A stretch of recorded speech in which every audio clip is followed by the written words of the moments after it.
शुरू करते हैं आगे। अब कोई सवाल नोट में कौन सा सवाल बताए थे?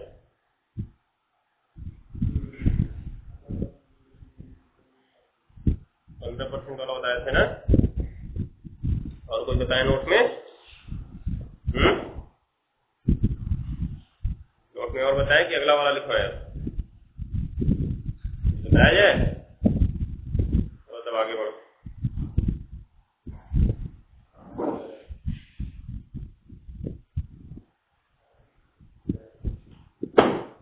दूसरी हेडिंग लिखो। दूसरी हेडिंग वाष्प दाब का, एक मिनट रुक जाओ।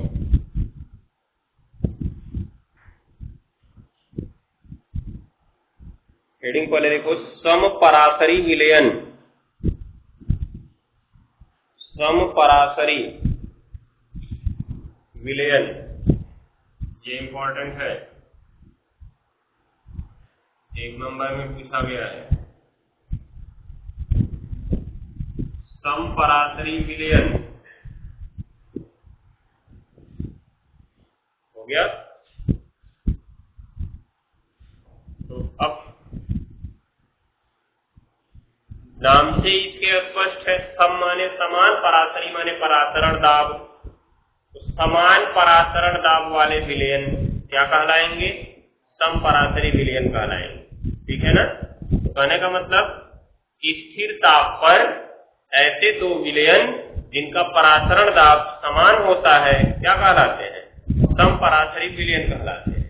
अब जब वो समपराशरी विलयन है तो उनके कुछ निष्कर्ष निकलेगा, वही निष्कर्ष हमसे पूछा जाता है। तो लिखो इसमें पहले तो समपराशरी विलयन में ऐसे सभी विलयन, ऐसे सभी विलयन, ऐसे सभी विलयन जो समान ताप पर, जो समान ताप पर समान परासरण दाब रखते हैं, जो समान ताप पर समान परासरण दाब रखते हैं,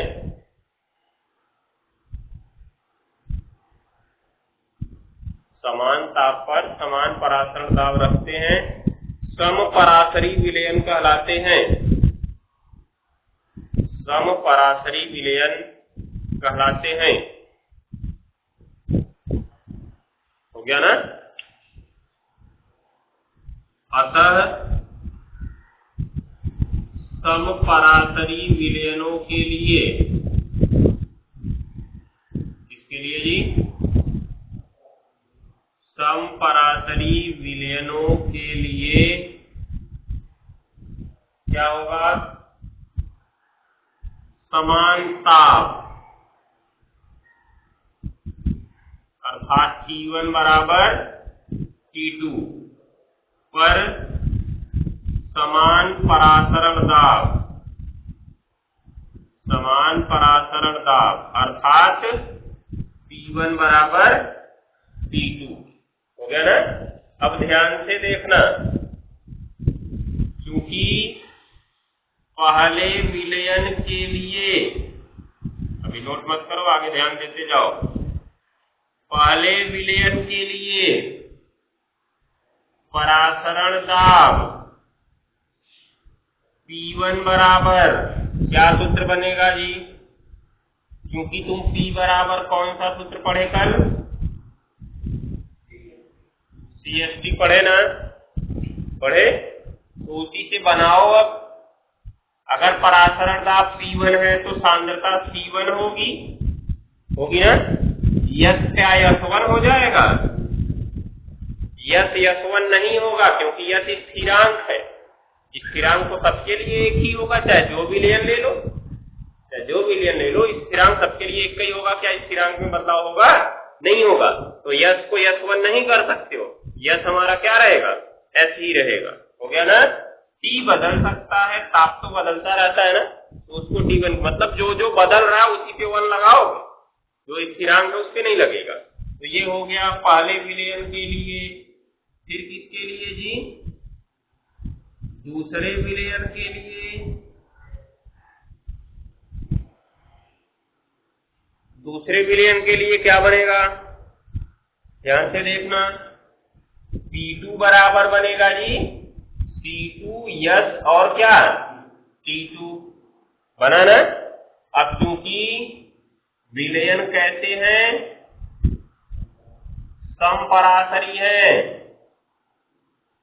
दिखाई दे रहा है ना। तो विलयन समपराशरी है, इसलिए कौन किसके बराबर होता है समपराशरी में?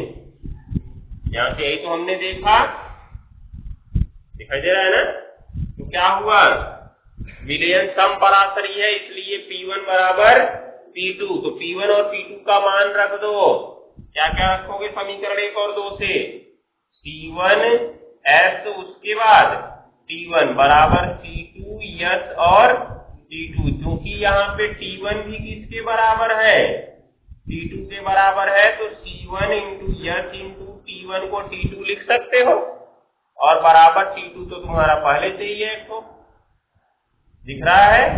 अब सभी गुणा में है, तो T2 से T2 कट गया, S से S कट गया, कौन किसके बराबर आ गया? C1 बराबर किसके आ गया? C2 के। C1 क्या था? मोलरता अर्थात सांद्रता किस विलयन की? पहले विलयन की। और C2 क्या था? दूसरे विलयन की मोलरता अर्थात सांद्रता, था ना। तो यहां से निष्कर्ष क्या निकला कि अगर विलयन समपराशरी हैं तो उनकी सांद्रता भी आपस में क्या होती है? समान होती है। निष्कर्ष, समपराशरी विलयनों में ताप तो समान होता है, दाब भी समान होता है, साथ साथ उनकी सांद्रता भी समान होती है। तो ये सवाल पूछा जाता है कि समपराशरी विलयनों की सांद्रता में क्या संबंध होता है? समपराशरी विलयनों की सांद्रता में क्या संबंध होता है? ठीक है ना। तो लिखो इसको, इतना नोट कर लो, फिर नीचे लिखवा रहे हैं।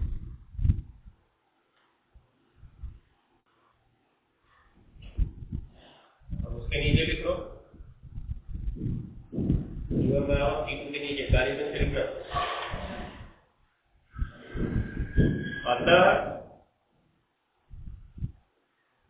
इससे निष्कर्ष निकलता है कि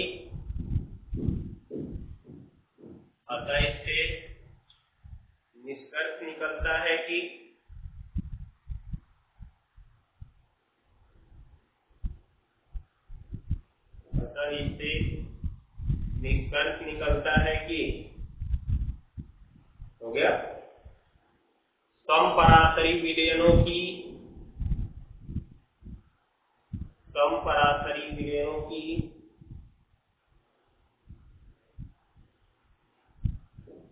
सांद्रता भी आपस में समान होती है।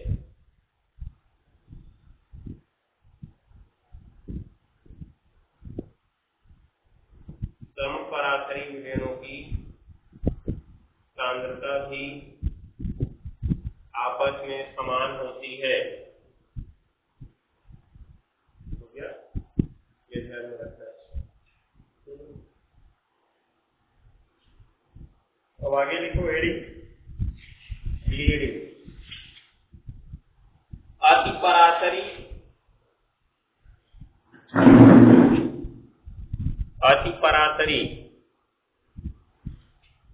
तथा अल्पपराशरी।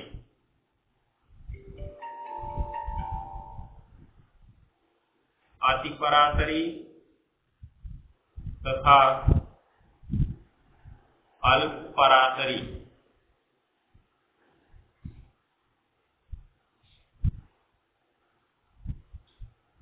हो गया। तो इसमें लिखो, इसकी परिभाषा लिख लो।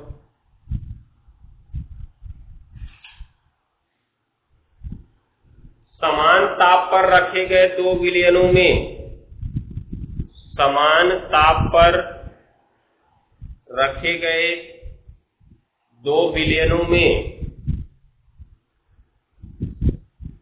समान ताप पर रखे गए दो विलयनों में जिस विलयन का परासरण दाब, जिस विलयन का परासरण दाब अधिक होता है, अधिक होता है, अधिक होता है, उसे अतिपरासरी विलयन कहते हैं।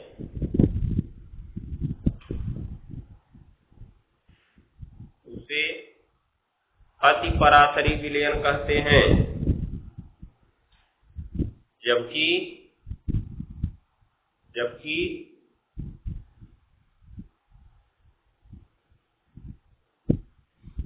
कम परासरण दाब वाले विलयन को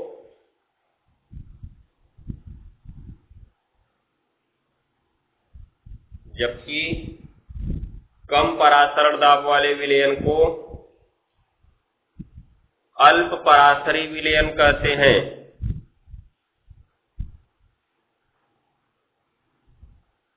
कम परासरण दाब वाले विलयन को अल्प परासरी विलयन कहते हैं। हो गया? यहाँ पे तो कोई कठिन परिभाषा है नहीं, नाम से ही स्पष्ट है। अति माने अधिक होता है, अल्प माने कम होता है। जिसका अधिक है वो अति परासरी, जिसका कम है वो अल्प परासरी। अब बताओ, अगर अति परासरी और अल्प परासरी को अर्धपारगम्य झिल्ली से अलग करें तो परासरण की क्रिया होगी कि नहीं होगी? अति परासरी विलयन को अल्प परासरी विलयन से अलग करें तो परासरण की क्रिया होगी अथवा नहीं होगी? होगी, क्योंकि अर्धपारगम्य झिल्ली से उनको अलग कर दिए तो प्रक्रिया तब तक चलेगी जब तक उनकी सांद्रता न समान हो जाए, और जब सांद्रता उनकी समान हो जाएगी, उनका क्या समान हो जाएगा? परासरण दाब समान हो जाएगा। इसका मतलब इनका परासरण दाब अभी अलग अलग है ना, परासरण दाब इनका समान होगा। तो जब तक परासरण दाब समान नहीं होगा तब तक प्रक्रिया चलेगी परासरण की। ठीक, तो एक सिंगल इंडिकेट पॉइंट नीचे लिख लो, सिंगल इंडिकेट पॉइंट।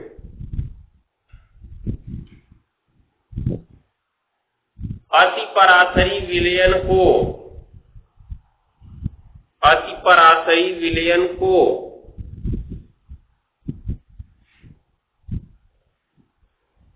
अर्धपारगम्य झिल्ली के द्वारा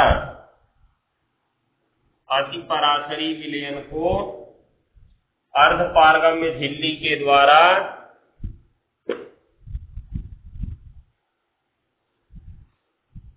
अल्प परासरी विलयन से अलग करने पर, एक मिनट, हाँ ठीक है, अल्प परासरी विलयन से अलग करने पर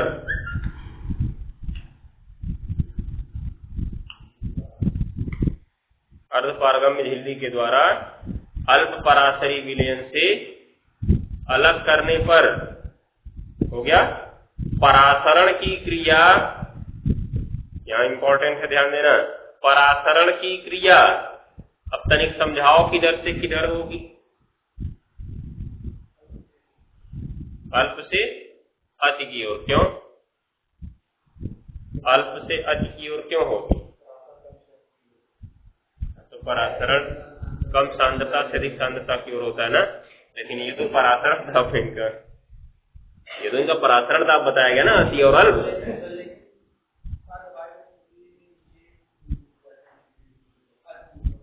विधायक अभी एक चीज देखो, यहां से समझना, अगर तुमने इसमें अति परासरी भरा है तो इसका परासरण दाब अधिक है ना। और अभी हमने बायल-वार्नशॉप नियम पढ़ा था। बायल-वार्नशॉप नियम क्या पढ़ा था? P अनुक्रमानुपाती C।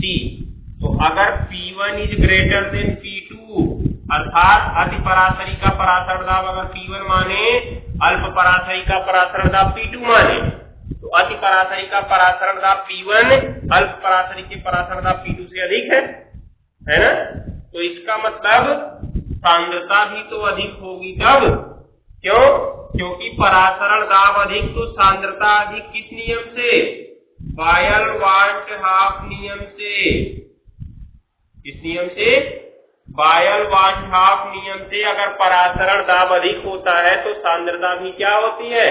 अधिक होती है। तो अब सोचो, इसका परासरण दाब अधिक है तो इसकी सांद्रता भी क्या होगी?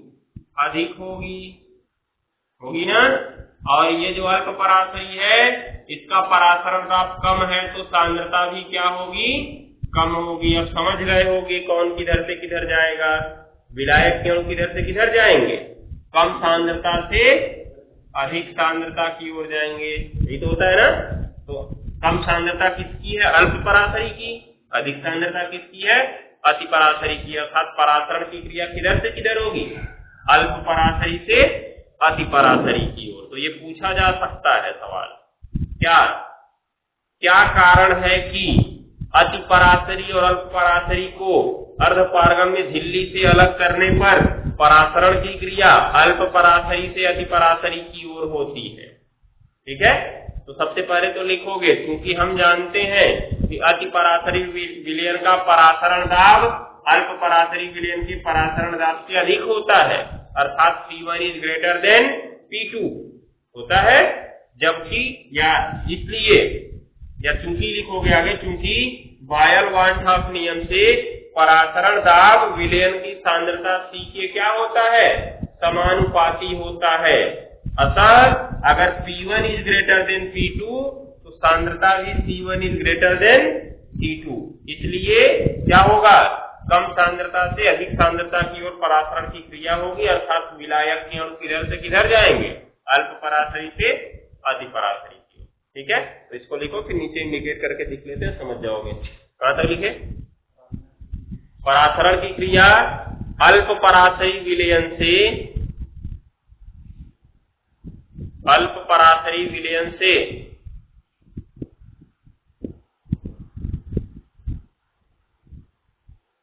अल्प परासरी विलयन से अति परासरी विलयन की ओर होती है। अल्प परासरी विलयन से अति परासरी विलयन की ओर होती है। इसका कारण यह है कि, लाइन छोड़ के नीचे लिखना, इसका कारण यह है कि इसका कारण यह है कि हो गया अति परासरी विलयनों का परासरण दाब। इसका कारण यह है कि अति परासरी विलयनों का परासरण दाब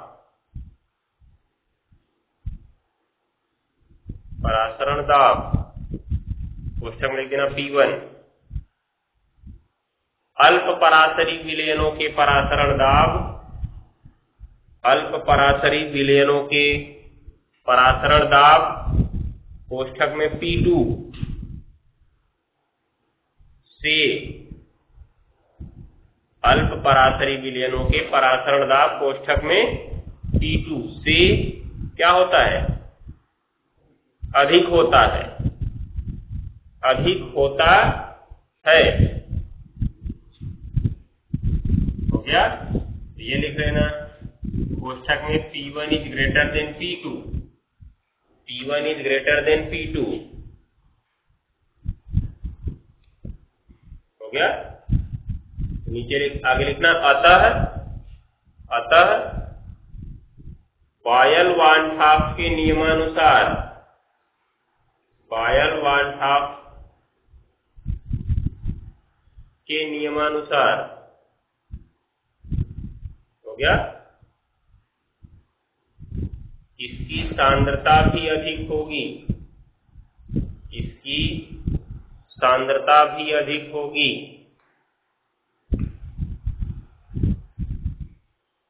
अर्थात C1 is greater than C2,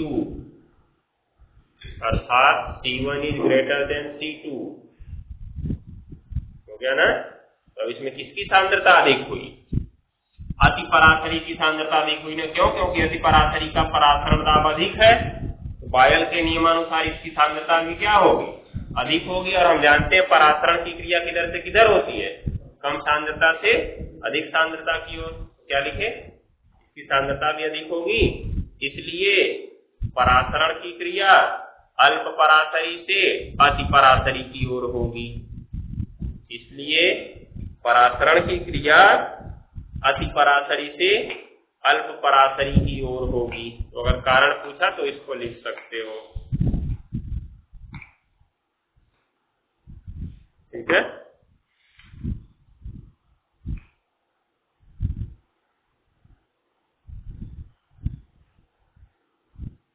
अब इसमें जो तुम लोग सवाल लगाए हो,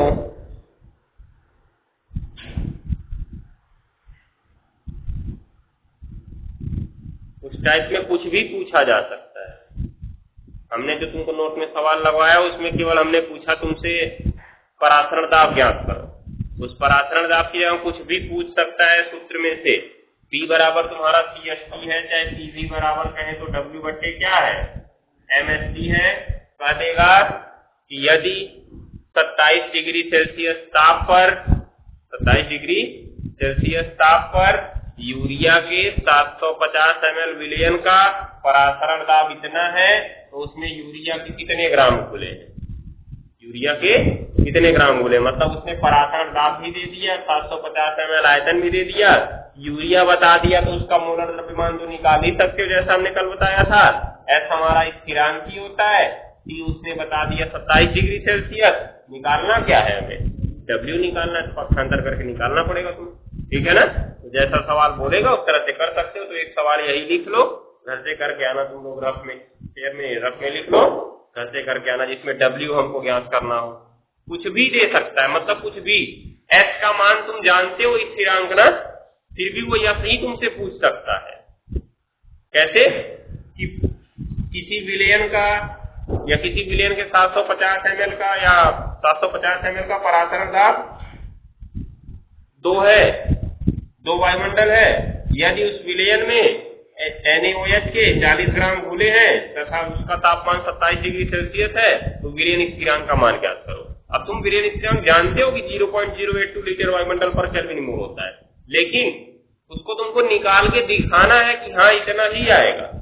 0.082 चाहे कैसे भी मान दे दिया जाए, हल करने के बाद यश का मान कितना आएगा, 0.082 ही आएगा, उसमें परिवर्तन नहीं होगा। अगर परिवर्तन हुआ तो मतलब तुम कहीं गलत कर रहे हो। ठीक है ना, ये याद रखे रहना। चलो सवाल लिखो घर के लिए, रफ में लिखना।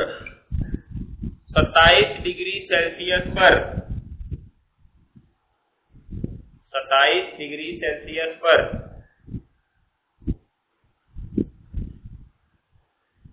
27 डिग्री सेल्सियस पर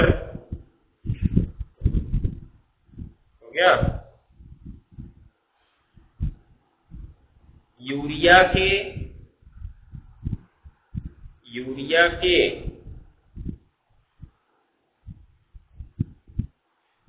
हो गया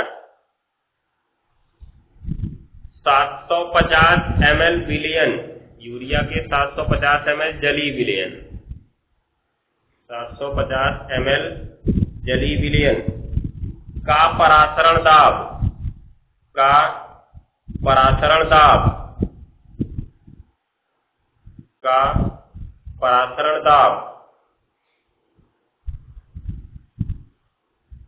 2.5 ATM है, 2.5 ATM है। तो यूरिया की ग्राम में मात्रा ज्ञात करो, तो यूरिया की ग्राम में मात्रा ज्ञात करो।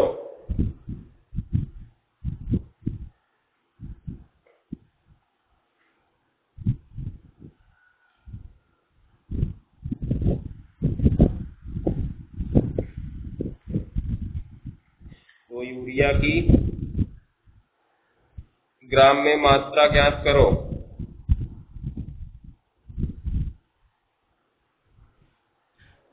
हो गया ना। अब आता है दूसरा अणुसम के गुणधर्म, वाष्प दाब का अवनमन। क्या आएगा, वाष्प दाब का अवनमन। तो सबसे पहले तो हमको वाष्प दाब जानना होगा। वाष्प दाब क्या होता है?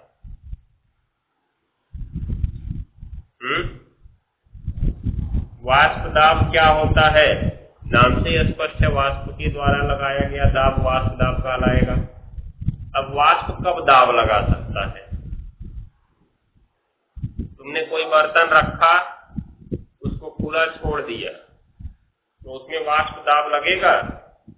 नहीं लगेगा। क्यों? क्योंकि उसका जो वाष्प बनेगा वो तो उड़ के बाहर निकल जाएगा ना, कोई मतलब का ही नहीं होगा।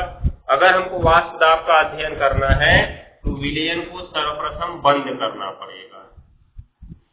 ठीक है। अब विलयन में मान लो हमने इतना विलयन भरा हुआ है, एक डिब्बे में भरे हैं, तो इसमें क्या होगा? इसमें कुछ अणु ऐसे होंगे जिनकी गतिज ऊर्जा काफी अधिक होगी। अब उनकी गतिज ऊर्जा काफी अधिक है, वो विलयन को छोड़कर बाहर निकल जाएंगे। कहाँ निकल जाएंगे? बाहर निकल जाएंगे। इसका सबसे अच्छा उदाहरण तुम देख सकते हो, एक बोतल में पानी भर के रख दो, आधा बोतल पानी भरो, उसको भर के रख दो, उसके बाद 1-2 दिन के बाद अवलोकन करो उसका, तुम पाओगे कि जो उसकी ऊपर की खाली सतह थी उस पे पानी की छोटी छोटी बूंदें चिपकी हुई हैं। क्या तुमने जब बोतल में पानी भर के रखा था तो पहले से वहां पे पानी चिपकाए थे?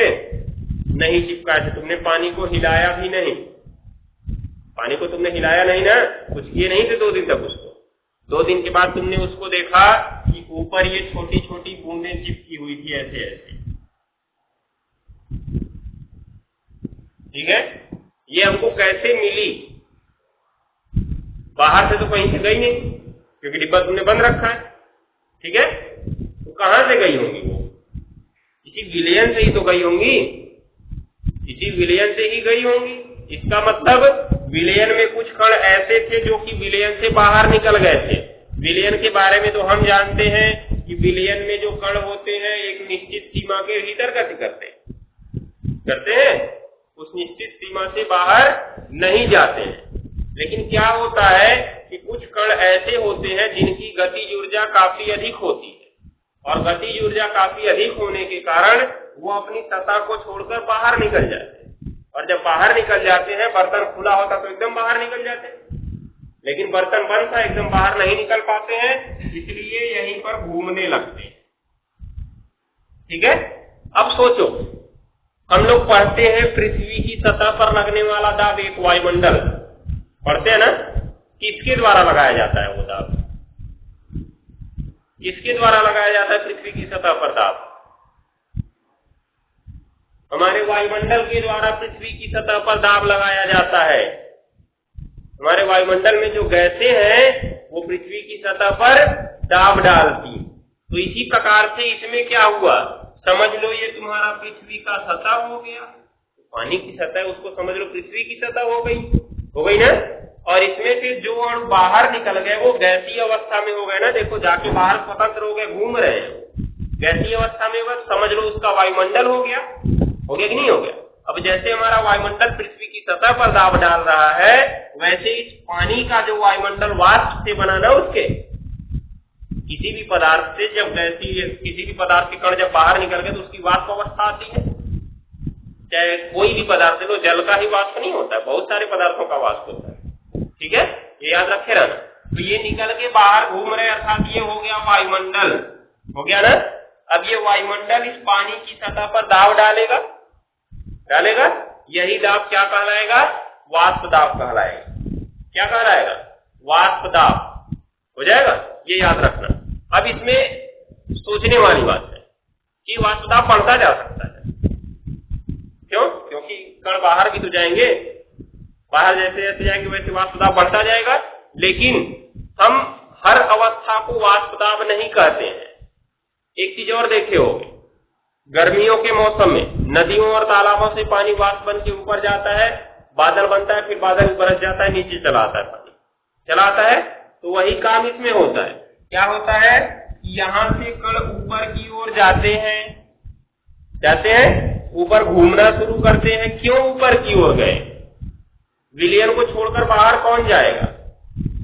जिसकी गतिज ऊर्जा काफी अधिक होगी। अब जब वो निकल के भाग गए, गतिज ऊर्जा अधिक थी, भाग गए तो बाहर तो खाना पीना मिलेगा नहीं उनको। थोड़ी देर दौड़ेंगे, जोश में आके दौड़ेंगे ना, थोड़ी देर जोश में आके दौड़ेंगे, ठंडा हो जाएंगे, फिर नीचे चले जाएंगे। होता है ऐसा? तो क्या हुआ, कुछ कण ऊपर जा रहे हैं, कुछ नीचे आ रहे हैं। तो ऊपर जाना पहले तेजी से होता है, क्योंकि ऊपर अभी कोई नहीं है, तो सब नीचे से ही ऊपर जाएंगे ना। ऊपर जाना तेजी से शुरू होता है और नीचे आने वाला धीरे धीरे। लेकिन क्या होता है, जब नीचे से ऊपर ज्यादा लोग पहुंच जाते हैं, तब ऊपर से नीचे आने की गति तेज हो जाती है, हो जाएगी।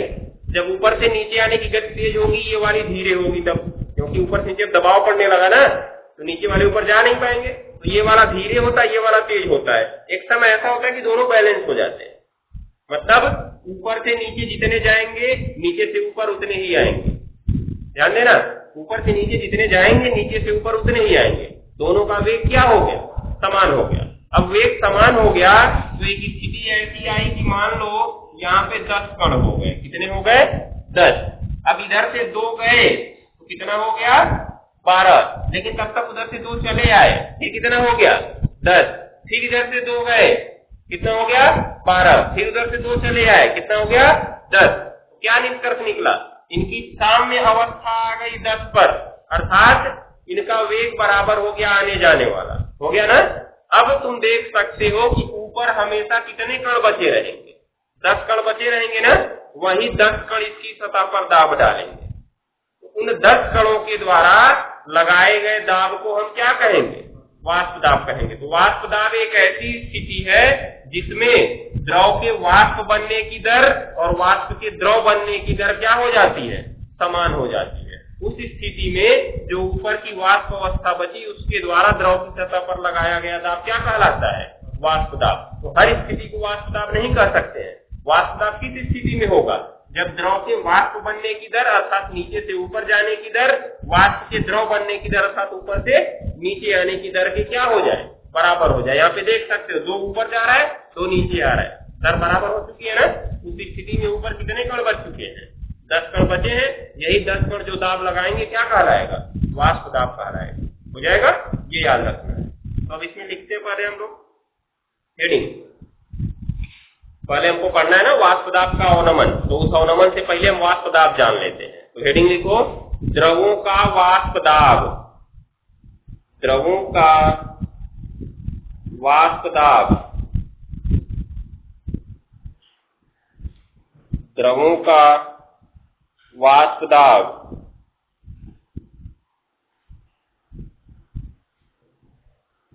हो गया, तो लिखो, किसी निश्चित ताप पर, किसी निश्चित ताप पर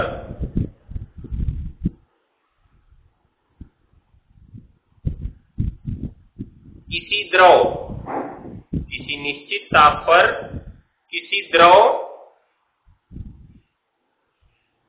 तथा उसकी वाष्प, किसी द्रव तथा उसकी वाष्प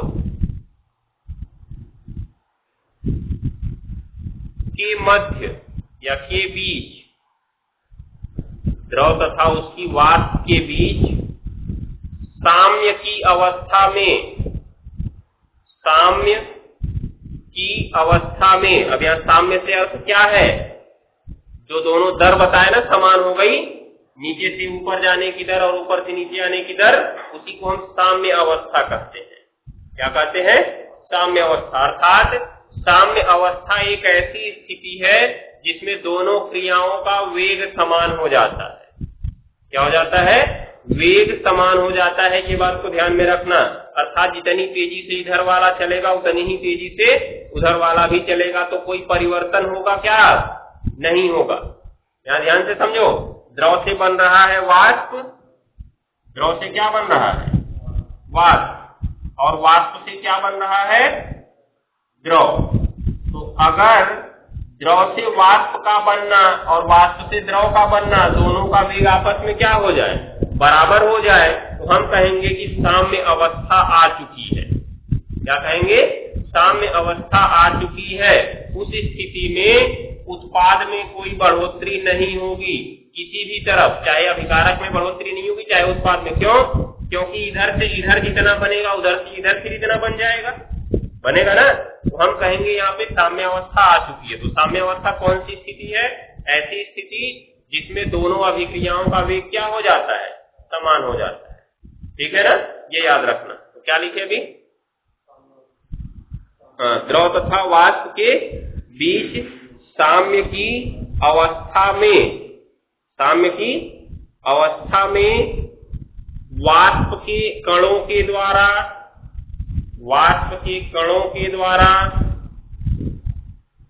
द्रव की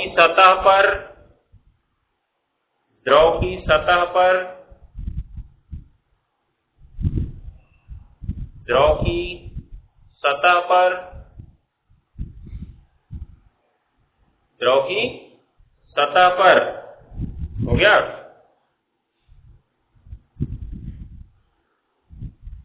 लगाया गया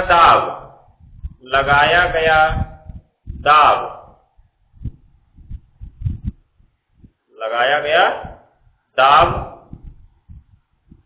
हो गया, उस द्रव का वाष्प दाब कहलाता है।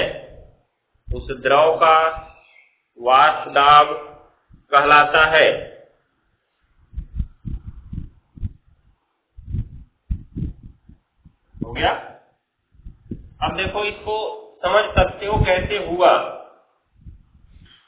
साम्यावस्था इनकी आए कैसे।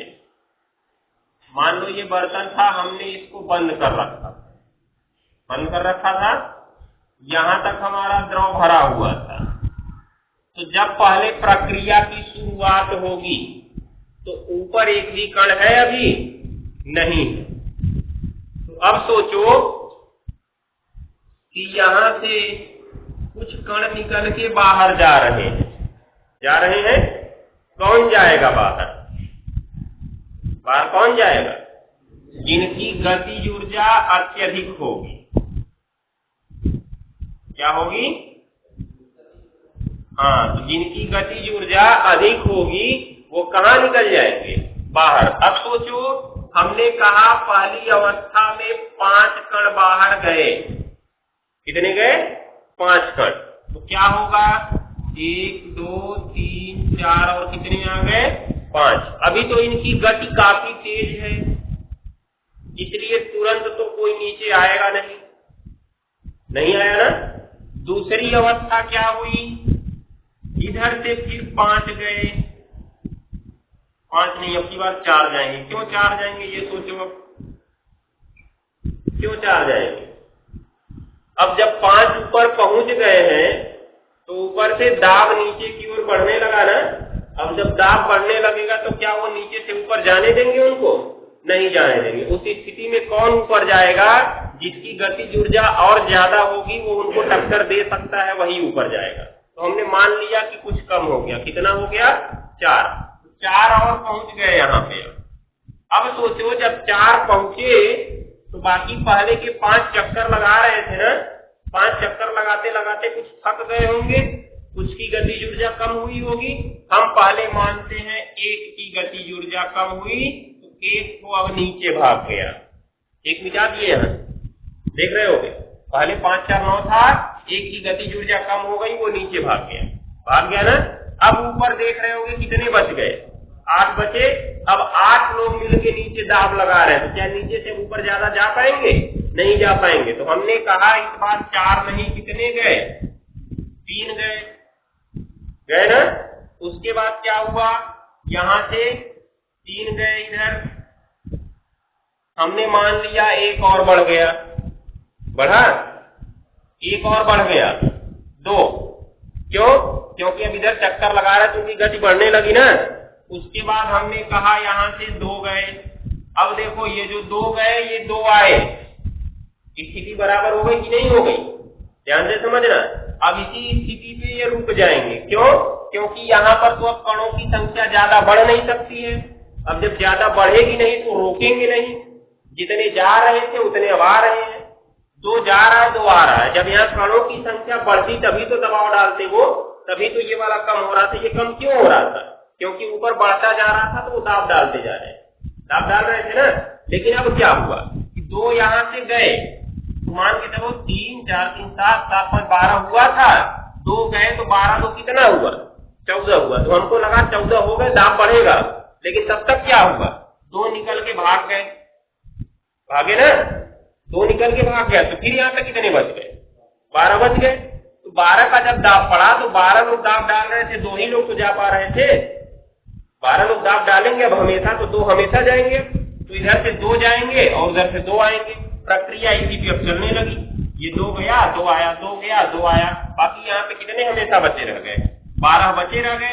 अब यही 12 लोग मिलकर जो इस पर दाब डालेंगे उसी को हम क्या कहेंगे? वाष्प दाब कहेंगे। ठीक है, तो क्या हुआ? पहले ऊपर जाने वाली प्रक्रिया तेज थी, नीचे आने वाली प्रक्रिया धीरे थी। 1 पहले आया ना, 1 के बाद 2 आया, फिर 2 के बाद 3 आता, 3 नहीं आ पाया। क्यों नहीं आ पाया? क्योंकि जब वेग समान हो गया तो उसमें परिवर्तन नहीं हो सकता है। उत्क्रमणीय अभिक्रियाओं की प्रकृति होती है साम्य अवस्था प्राप्त करने की। उत्क्रमणीय अभिक्रियाएं क्या कहलाती हैं? जो दोनों तरफ चलती हैं। ये पढ़े होगे पीछे, तुम पढ़े होगे ना, इधर से इधर भी चलती है, इधर से इधर भी चलती है। तो इधर से इधर चलने वाले का वेग अगर इधर से इधर चलने वाले के वेग के बराबर हो गया तो दोनों तरफ कोई परिवर्तन होगा? दोनों तरफ कोई परिवर्तन होगा? अब एक चीज सोचो, इधर हमारे पास 10 मोल है ना, और इधर हमारे पास 7 मोल है। कितना मोल है? 7 मोल। हमने कहा इधर का 2 मोल इधर चला गया, तो इधर कितना मोल बचा तुम्हारा? 8 मोल बचा, और इधर कितना मोल हो गया? 9 मोल हो गया। लेकिन हम पढ़ चुके हैं साम्य अवस्था आ चुकी है, अर्थात जितना इधर से इधर जाएगा उतना ही इधर से इधर भी आएगा, अर्थात 9 मोल से फिर कितना मोल इधर चला आया? 2 मोल से इधर चला आया, तो इधर फिर कितना हो गया? 10 मोल हो गया। इधर फिर कितना हो गया? 7 मोल हो गया ना। फिर इधर से इधर 2 मोल जाएगा, फिर ये 8 होगा, फिर ये 9 होगा, फिर इधर से इधर 2 आ जाएगा, फिर ये 10 हो जाएगा, फिर ये कितना हो जाएगा? 7। अर्थात हम देख रहे हैं कि इस 10 वाली मात्रा और इधर 7 वाली मात्रा में कोई बदलाव हमें दिख रहा है? नहीं दिख रहा है। जो 10 था और इधर 7 था वो स्थिर हो गया। इसी प्रकार इसमें क्या हुआ? 2 गए, 2 चले आए, तो यहाँ पे 12 कण निश्चित हो गए। अब उन 12 में कोई बदलाव नहीं होगा, तो ये आ गई साम्य अवस्था। अब ये साम्य अवस्था आ गई, तो यही 12 कण जो दाब डालेंगे उसी को हम क्या कहेंगे? वाष्प दाब। अब राउल्ट ने इसी को ध्यान दिया, उसमें कुछ विलेय मिलाया। विलेय मिलाने के बाद एक नियम निकाला कि जब कोई विलेय मिला दिया जाता है तो विलयन का वाष्प दाब घट जाता है। विलेय मिला दिया जाता है तो विलयन का वाष्प दाब क्या हो जाता है? घट जाता है। क्यों घट जाता है? इसका कारण क्या है ये सोचो। जब इसमें कुछ मिला नहीं था तो जिनकी गतिज ऊर्जा अधिक थी वो भाग गए, ऊपर भाग गए ना। जब इसमें कोई विलेय मिला दोगे, विलेय, तो विलेय जब हमने मिला दिया तो किसी भी विलायक में जब विलेय तुम घोलना शुरू करते हो तो बाहर से ऊर्जा जब नहीं मिलती है तो वो उस विलायक की ऊर्जा को ही ग्रहण करने लगता है। घुलने के लिए विलायक की ऊर्जा को ही ग्रहण करने लगता है, और जब विलायक की ऊर्जा को ग्रहण करने लगेगा तो ये जो अत्यधिक गति ऊर्जा थी वो क्या हो जाएगी? कम हो जाएगी, होगी ना। तो जितने को जाना चाहिए था क्या उतने ऊपर जा पाएंगे? नहीं जा पाएंगे, इसलिए जाहिर सी बात है वाष्प दाब कम हो जाएगा, होगा। तो यही राउल्ट का नियम था। अब उन्होंने और कुछ बताया कि जो वाष्प दाब का अवनमन होता है विलेय के मोल प्रभाज के समानुपाती होता है या बराबर होता है। विलेय का मोल प्रभाज का मतलब मोल अंश। मोल अंश का मतलब विलेय का कितना मोल घुला हुआ है विलेयन में, विलेय का कितना भाग विलेयन में है। तो अगर विलेय का भाग बढ़ाते जाओगे वाष्प दाब का अवनमन बढ़ता जाएगा, मतलब जितना ज्यादा बढ़ाओगे वाष्प दाब उतना ही क्या होता जाएगा? घटता जाएगा। जाहिर सी बात है, जैसे जैसे घोलते जाओगे अत्यधिक गतिज ऊर्जा तो और कम होती जाएगी ना। कम होगी तो कोई जा पाएगा बाहर? नहीं जा पाएगा। ये प्रक्रिया याद रखनी है तुम्हें। बाकी इसमें हेडिंग डाल दो नीचे, वाष्प दाब तो समझ गए हो, नीचे हेडिंग डाल दो वाष्प दाब का अवनमन। वाष्प दाब का अवनमन, इसको हम लोग कल पढ़ेंगे।